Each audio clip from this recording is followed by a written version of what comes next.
Welcome back. As you all know that I'm on a journey. First book in my life that I will be finishing would be a book by Mr. Husel. The name of it is The Psychology of Money. I have covered the chapter number 1 in my previous video. This chapter itself has totally reframed how I think about success or failures and the stories we tell about both of them. The title of this chapter is Luck and Hustle, because here's an honest truth. Not everything good in life comes from hard work, and not everything bad comes in life from bad decisions. With that being said, it brings me down to the lesson 1, which is success equals hard work. This line really hit me. Luck and risk are both the reality that every outcome in life is guided by forces other than individual effort.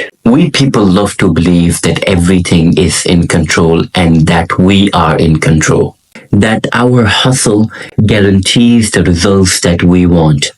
Mr. Hustle points out at luck, which is totally out of a person's control. You can't control luck. And luck has the power to shape our realities and everything that is in those realities. From a person's health, his career, everything is a matter of luck. So Husel in his book gives us an example of luck by telling us a story of Mr. Bill Gates. Was that Mr. Bill Gates hard work paid off, or is it that he's lucky? The story is that Mr.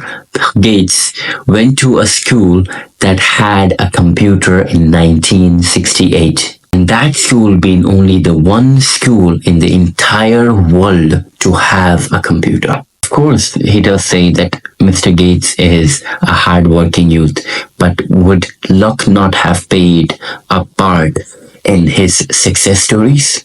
Because a chance of using a computer in 1968 was 1,000,000 in one opportunity. The question you should ask yourself is Mr. Gates lucky? Or did his hard work paid off? That brings me down to the key lesson number 2, which is risk is the flip side of luck. Let me start with this. What about people who do not succeed? Are they dumb? Are they stupid? Are they lazy? My answer to this question is that is not necessarily true. You see, when I was reading about Mr. Gates' past history, I learned that there was another kid named Kent Evans who attended the same school as Mr. Gates and was one of the very close friend of Mr. Gates and his class fellow, of course, and a computer whiz. Everyone in the school at that time thought that Kent was going to do wonders in the world. But unfortunately, he met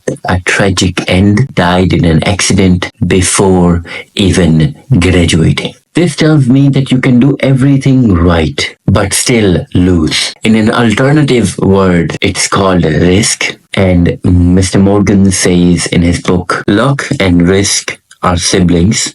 They both are the reality that every outcome in life is guided by forces other than individual effort. Let that sink in. It is not about the excuses. It is about having empathy. With that, it brings me down to my key takeaway number 3, which is we overemphasize success stories, I think. Mr. Husel in his book warns us about idolizing people or people's success stories. People who have succeeded and people who have failed, especially based on extreme outcomes, great success or great failure. The reason he does this is because we analyze only the outline of a life, not an average case. We study billionaires and try to copy their morning routines or try to copy their lifestyle as if that is the secret. But you have to know that those people are given an opportunity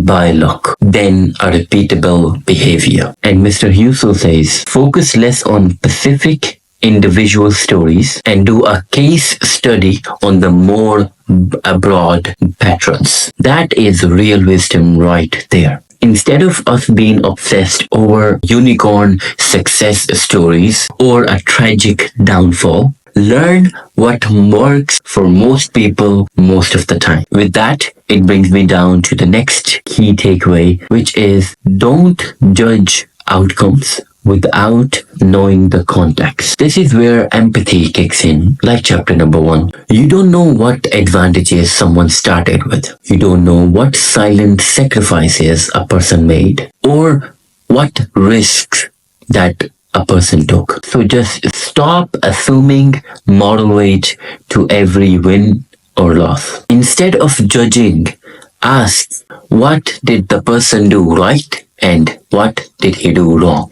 And then question what circumstances led him to a win or a loss. Now, by saying this, I do not mean that we cannot learn from others. What I'm simply trying to say is that we have to filter success stories within the context of it, not just blind admiration and judgment. That brings me down to the final takeaway from this chapter, which is that always look at the big picture. Husserl sums up this chapter by saying, be careful who you praise and admire. Be careful who you look down upon. Just be very careful. Because when it comes to money or your personal life, nothing is as good or as bad as it seems. So these are the takeaways that I've taken from this chapter. Focus on consistency over heroism. Practice humility and empathy. And learn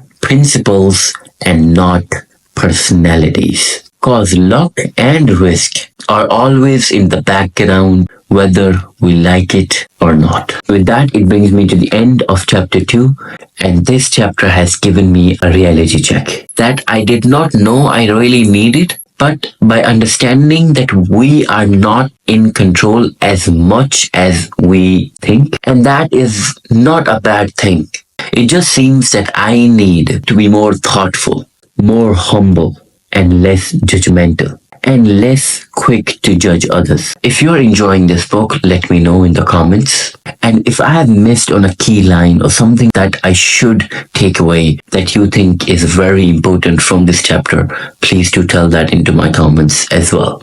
I can call this book a masterclass in creating and understanding the psychology of money. And we are just getting started.